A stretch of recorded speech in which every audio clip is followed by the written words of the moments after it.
Hi, I'm Mike Almeida with F3 Performance Group. We help you crush self-limiting beliefs, eliminate self-sabotage, and cultivate growth through faith, family, and finances. Today I want to talk to you about being courageous when it counts. Having courage is important, but having courage when it is an absolute must is crucial to your success, and in some cases your survival. When faced with a daunting challenge, it's easy to cower in fear, especially if others around you are doing the same. Now, it's in those moments where you should muster enough courage to go against the odds, make the impossible possible. Very few people know the story of Desmond Doss, but his story of courage is really one for the ages. As a young man, he had a strong faith in God and a real deep desire to help other people. And this ultimately led him to enlist in the Army during World War II. Now, based on his belief system, however, he submitted under the status of conscientious objector, which made him a non-combatant, and he couldn't carry a gun or threaten another human life. And at a time where American pride was high, this really put him in an unfavorable position amongst his comrades and peers. Doss was serving as a field medic in Japan when his unit was attacked on top of a cliff and suffered catastrophic losses.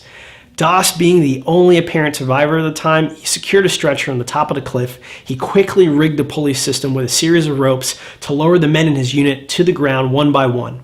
Now, as he was doing this, Desmond lowered each soldier of his unit to safety despite being alone and exposing himself to intense heavy rifle fire or mortar fire from several different enemies for several hours. But it's believed that he saved the lives of 50 to 75 soldiers in his unit. Now, even though this is an example of courage in an extreme form, there are several things we can learn and apply to our lives from it. So here are a few things to consider. Number one, having courage requires putting the needs of others before your own. When you're pushed in a corner, self-preservation is often the first thought that comes to mind.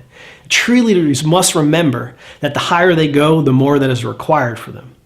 Number two, your level of success is defined by your display of courage. Now, most people believe that experiencing success first will lead to increased courage. The reality is that success requires you to walk by faith and not by sight. Walking by faith requires courage first.